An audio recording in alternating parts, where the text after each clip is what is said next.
Yeah, I was like, why?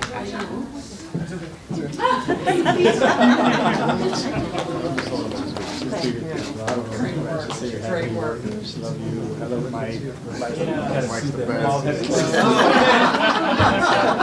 Paul guys, man, what time did you get to work?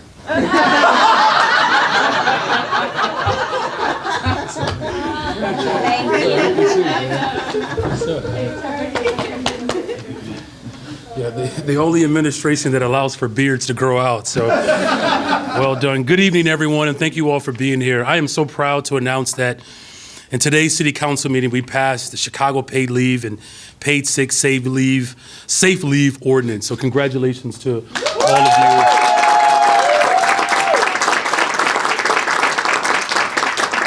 You know, with this ordinance, it is further demonstration that the city of Chicago is truly the greatest freaking city in the world. And it's a better place for everyone to work, and in turn, it's going to help us grow into a more prosperous and thriving city.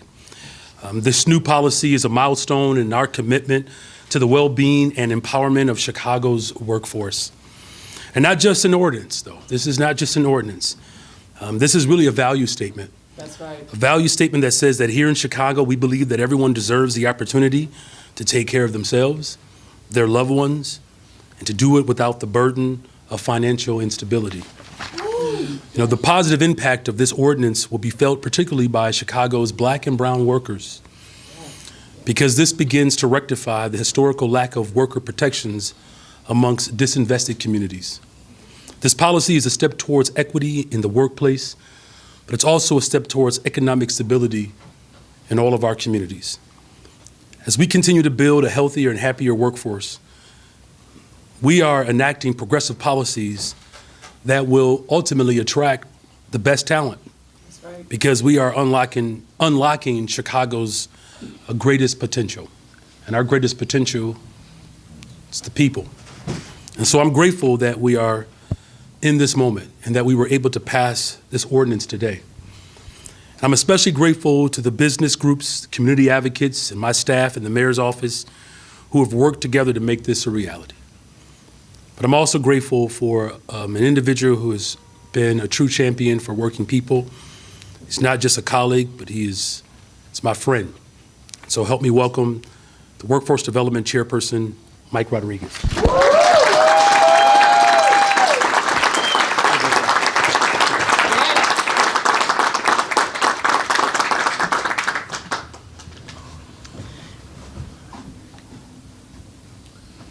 You know, it's been a long while working on paid leave.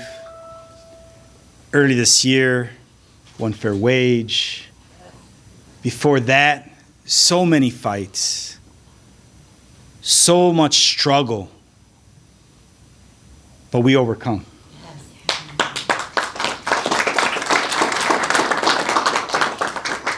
You know, we do that by bringing everyone in and coming together.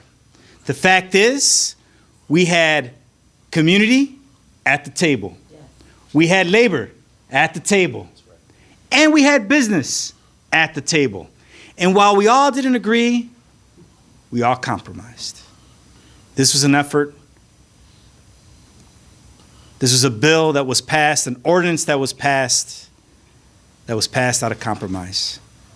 That was passed out of us coming together and struggling, because the end result is one for a greater Chicago. The end result means that a loved one who may have a sick child at home, might have an elderly parent in need, an individual who may need a day for themselves, an individual who may be choosing between life and death issues like COVID-19, now has the opportunity, the guaranteed opportunity, the guaranteed ability to take a couple days off.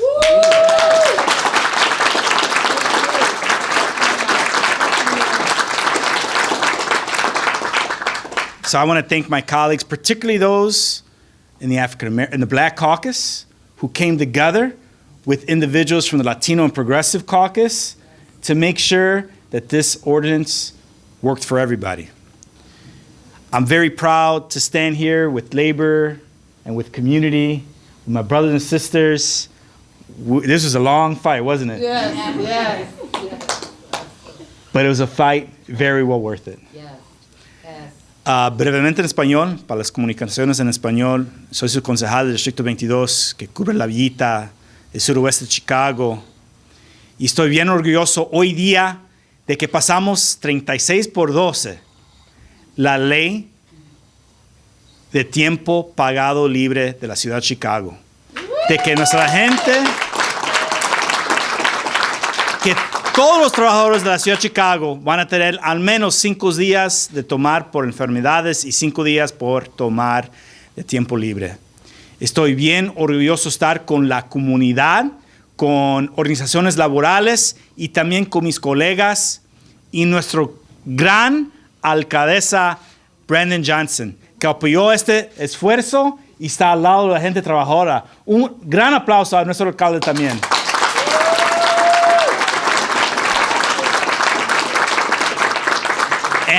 And Brandon said we were friends. We go back. We've been a part of some stuff for a while now. And I got to say, Mayor, it's a great, great honor to work with you every day to make the lives of the citizens of the city of Chicago that much better. Thank you for your leadership, my friend.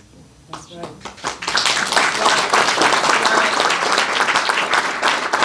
Now, I'm going to stop because I might get emotional on this one. I just want to say that it is absolutely a great pleasure to be the chair of the Workforce Development Committee. We got a lot more work to do, right? Yes. It's just a start. Yes. But helping us lead that effort is my sister, my friend, my neighbor. I am so proud to serve with the vice chair of the Workforce Development Committee, 14th Ward Alderwoman, Helu Gutierrez.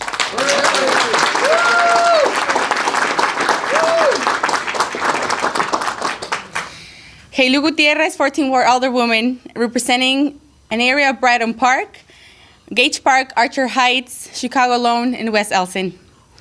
Happy to be the Vice Chair of the Workforce and Development Committee. I was honored to be part of the introduction of these pay leave and pay sick leave ordinance. Before, I had the formal responsibilities of a public servant. I was an immigrant who faced many of the same challenges that our hardworking communities face on a daily basis. When I worked in the restaurant industry, I also didn't have paid time off. So when I got sick, I still had to go to work because otherwise I would get disciplined and I was in danger of losing my job or being absent. And I would like to share a story with you all.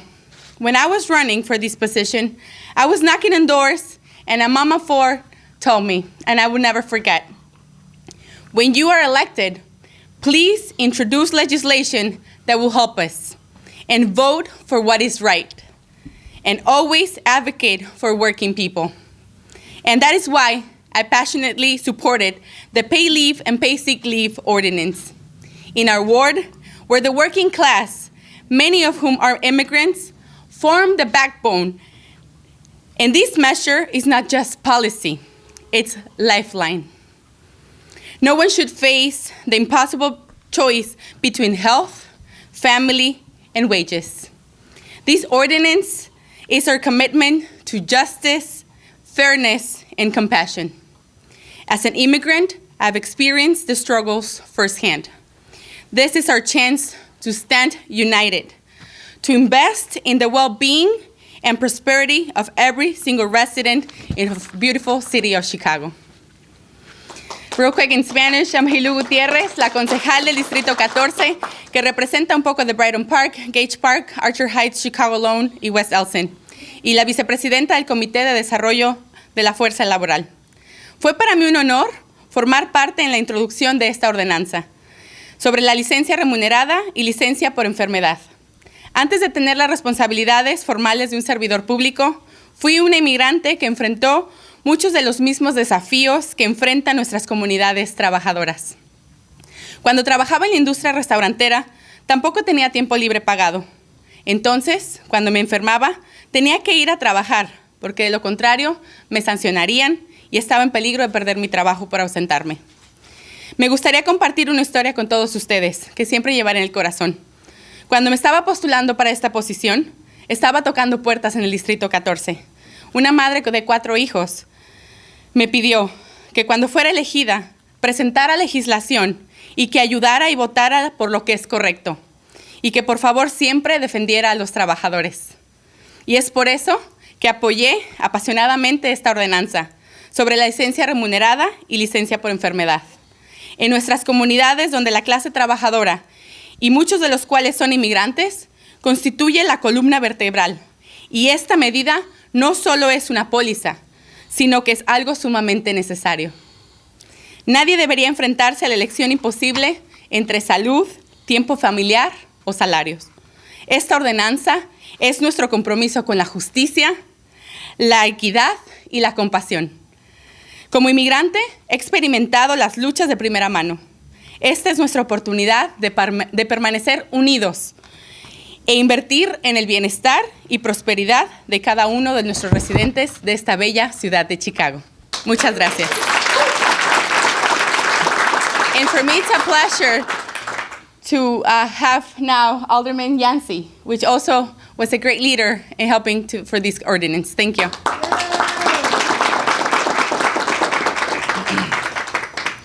Good evening, everyone. My name is Desmond Yancey. I'm the alderman of the 5th Ward, representing the communities of Hyde Park, South Shore, Woodlawn, and Greater Grand Crossing. Before coming to this body, I spent 15 years as a retail worker and about the same amount of time as a labor and community organizer. And one thing that is true is that this city is better when we all come together to write and create policies that work for the best of us. You know, I came to and first let me thank Chairman Rodriguez for asking me to play a role in moving this ordinance forward. And, you know, when I had the opportunity to talk with not just workers, but community members about how important it would be to pass this ordinance, to give people an opportunity for time off. I think about my own experiences as a young retail worker who, you know, many times had our own things that we needed to deal with, whether it was trying to manage and navigate school and work, or sometimes, I think I heard earlier today, just needing a day off to be able to deal with our own personal things. And in those days, having to worry about losing a few hours of work or being able to take care of myself. And today, workers don't have to choose anymore.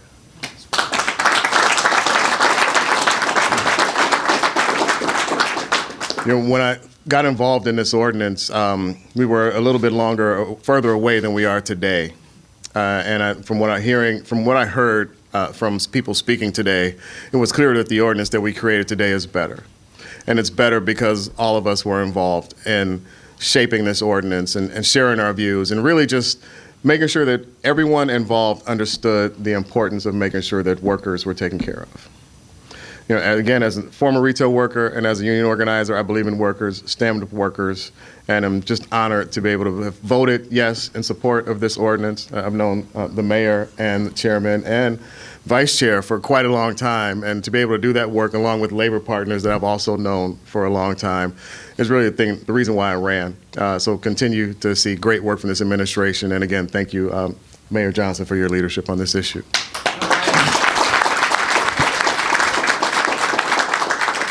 For the next speaker, I'd like to bring up Isabel Santos. Thank you.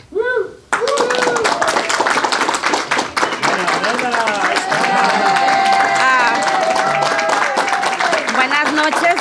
Primeramente, quiero dar las gracias a los que votaron hoy a favor, al alcalde, por permitirnos ser esa empatía que tienen con nosotros, con la fuerza laboral.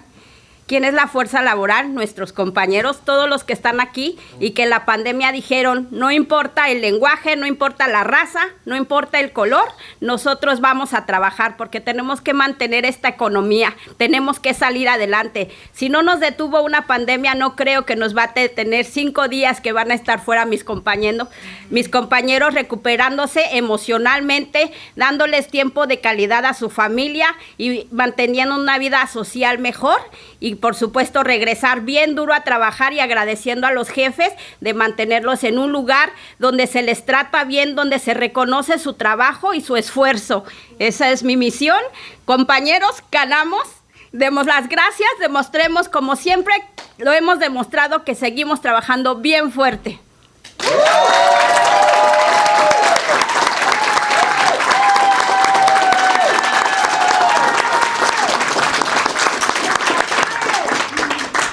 Jose Uribe, Arise Chicago, interpreting for Isabel Santos. Hello, everyone. My name is Isabel Santos. I'm a member of Arise Chicago, and I'm proud to be here today, and I want to acknowledge and thank everyone who made this possible. It was with your support that we got this done. I want to thank the alderman who introduced this and saw it through the finish line. We want to thank our great mayor, Brandon Johnson. And, you know, I just want to say that we're unstoppable. You know, a pandemic didn't shut us down, and, you know, paid time off is going to be something that is going to make work so much better. It's not going to set us back. It's going to move us forward. And Chicago no está dividido, está unido. Trabajamos todas las razas, todos. right, and you know, she's reiterating Chicago is not divided. Independent of the color of your skin, your race, your faith, we all work for a living. We all make this city run, and we did something amazing here today, and I'm just thrilled to be here for it. Thank you very much.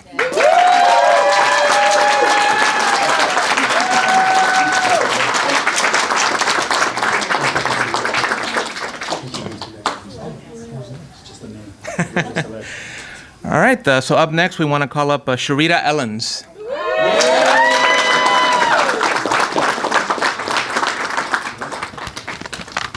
Hello, everyone. Good evening. Oh, it is evening. It's dinner time. Let's do this. I am Sharita Ellens, President and CEO of Women Employed. I can't imagine what my life would have been without the privilege of paid time off as a single mother raising my daughter, or currently as a caregiver taking care of my mom.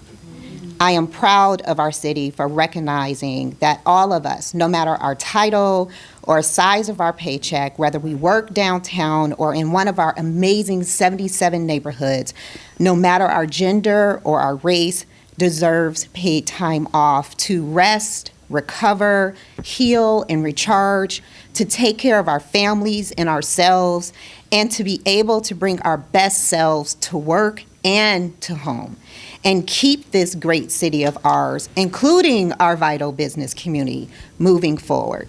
This ordinance provides the flexibility of paid time off paired with the security of paid sick leave, which makes it one of the most forward-thinking and protective ordinances of its kind. As such, it will provide a more secure economic future for Chicago workers. Women, and particularly Black and Latinx women, are disproportionately represented in part-time work. Workers with the lowest average wages across professions have significantly less access to these kinds of paid leave benefits. As primary caretakers, women in particular must be able to take a day off to take care of themselves or their child or to address other family obligations without risking being able to put food on their table, without risking their ability to pay their bills, and without risking their job. With this ordinance, we are taking a stand for working families. I would like to thank Mayor Johnson and his team, Alderperson and Chair Rodriguez, Alderperson and Vice Chair Gutierrez, the workforce development staff, the City Council's Black Caucus, the businesses, particularly the small Black-owned businesses who came to the table, the many, many partners in this committed coalition, and perhaps most of all, the workers who stood up and spoke out for themselves and on behalf of all the workers in Chicago, who will be a little more secure as a result of the work done here today. Today is a good day, and if I can borrow the words from Mayor Johnson, for the best city, I won't say that words, but the best city in the world, Chicago. Yes. So thank you.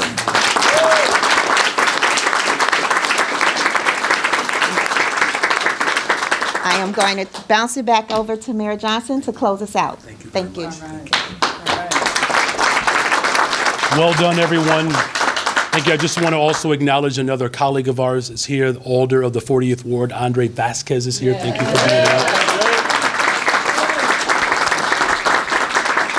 And then, of course, our labor partners, the president of Chicago Federation of Labor, Bob Ryder, is here. Thank you for your support. President of SEIU Local 1, Jeannie Kastrup, thank you for being here.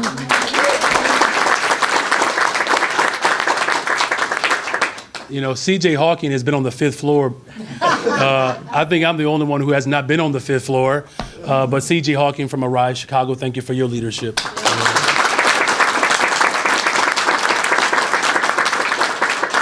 Of course, Andrea from CFL, and we just call her Dree. Thank you, Dree, from AFSCME.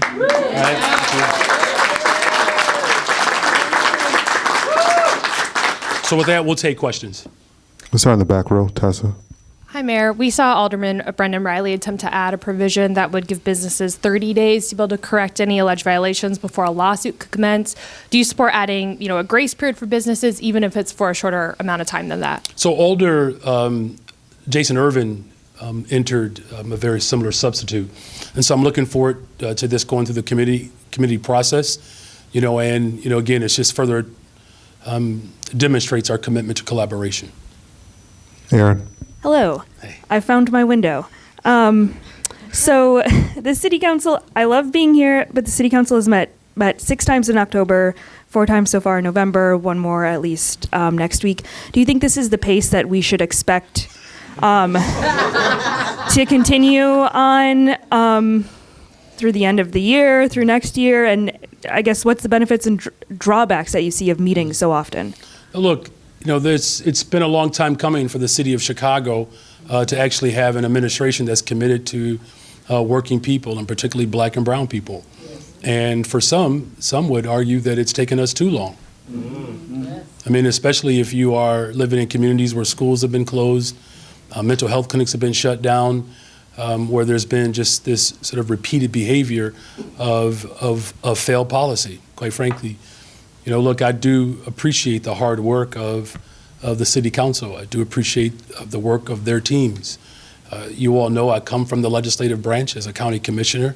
It's not just our alders that are doing the work, right? They have a staff. All of our advocates are pushing for a better, stronger, safer Chicago.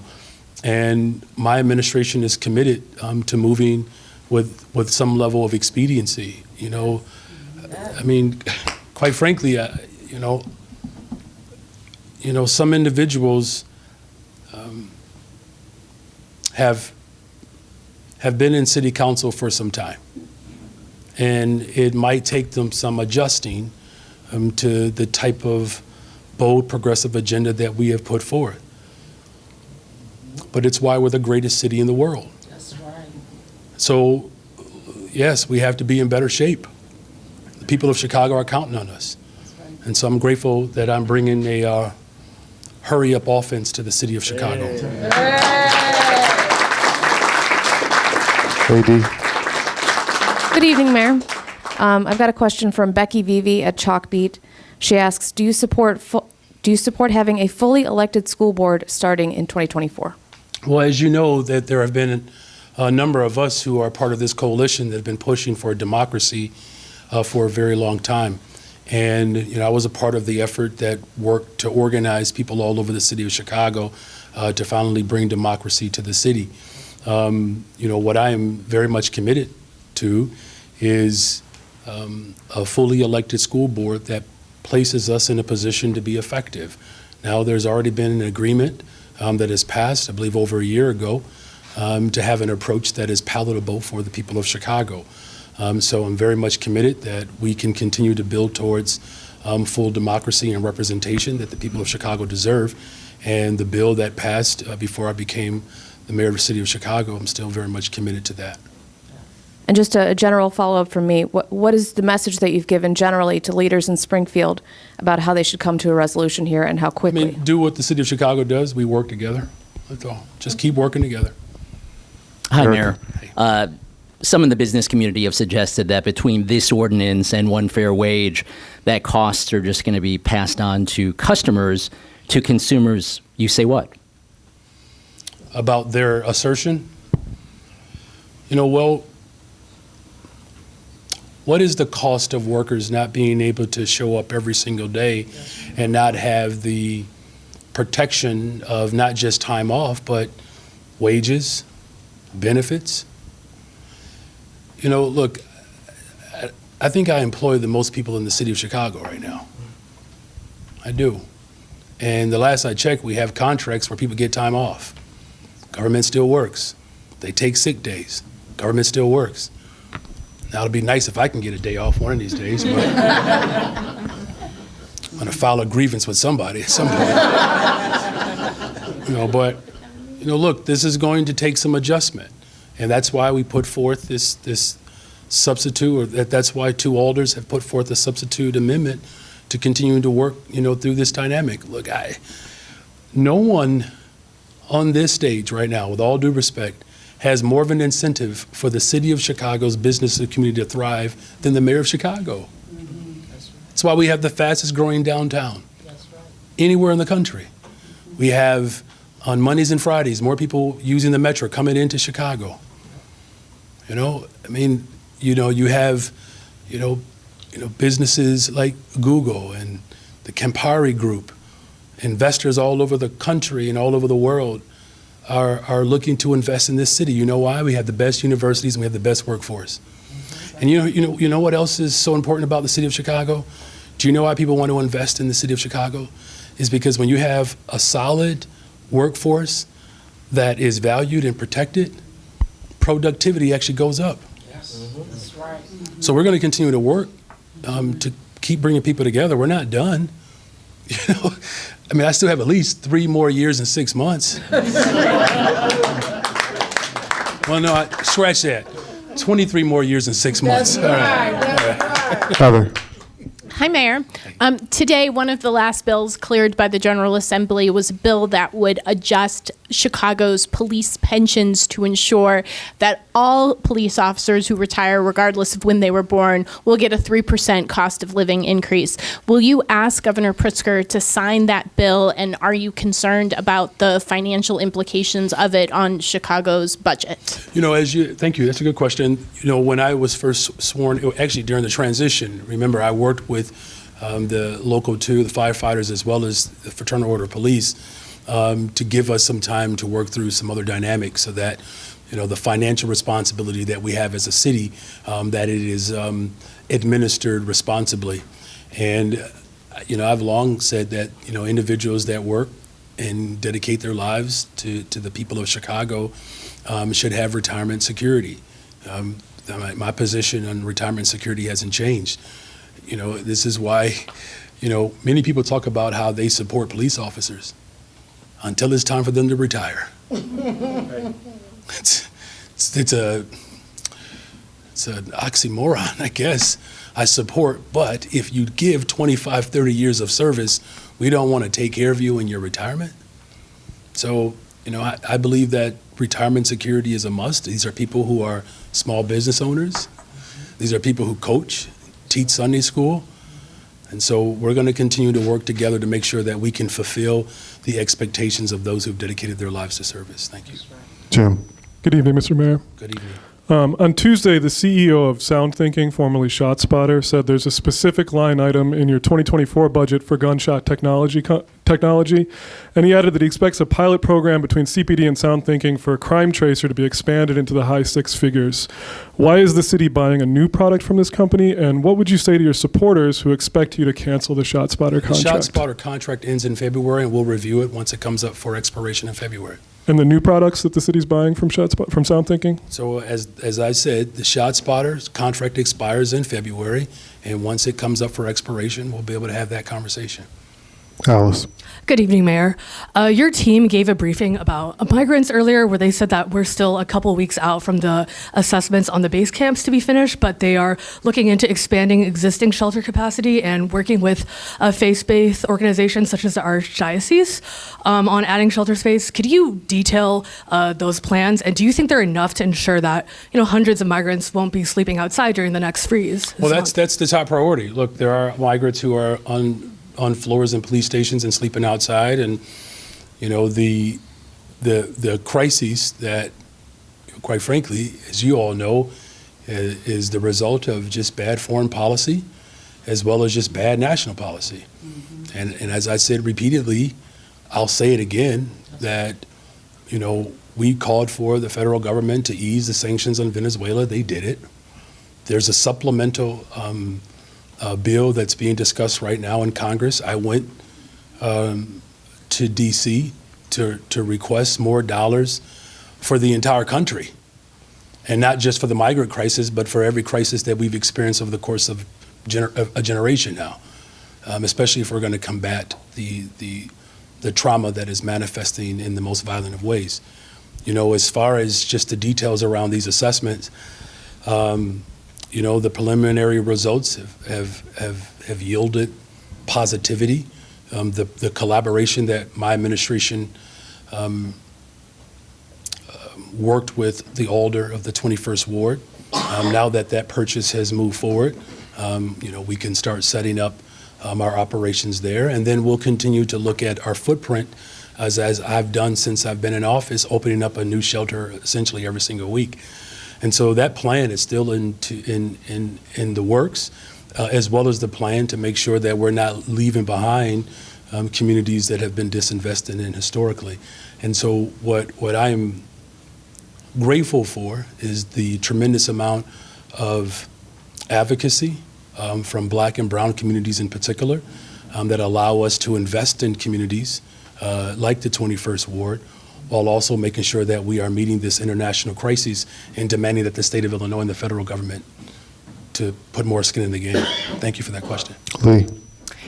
Hi, Mayor. Thanks for doing this. Want to go back to school board elections real quick. So the Senate bill would go to a fully elected board in 2024. The House bill would basically split it between 10 appointed and 10 elected in that first year. The CTU is actually supporting the House version. So I'm wondering, as a former CTU organizer, can you just explain what would the advantage of that hybrid system be, especially since, the CTU has been fighting for fully elected for so long? So you want me to answer the question pertaining to how the CTU feels about something? Well, given you were a CTU organizer at one time, you pushed for this. I'm a little curious if you can shed some light on that. I also played shortstop when I was 10. Should I give advice to the Chicago Cubs on who they should draft? I mean, they might need it. Well, yeah, but the question is, do they want that from me though?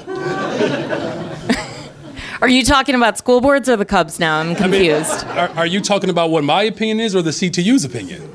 I'm asking if, as a former CTU organizer, if you can shed light on what the CTU's advantage. position.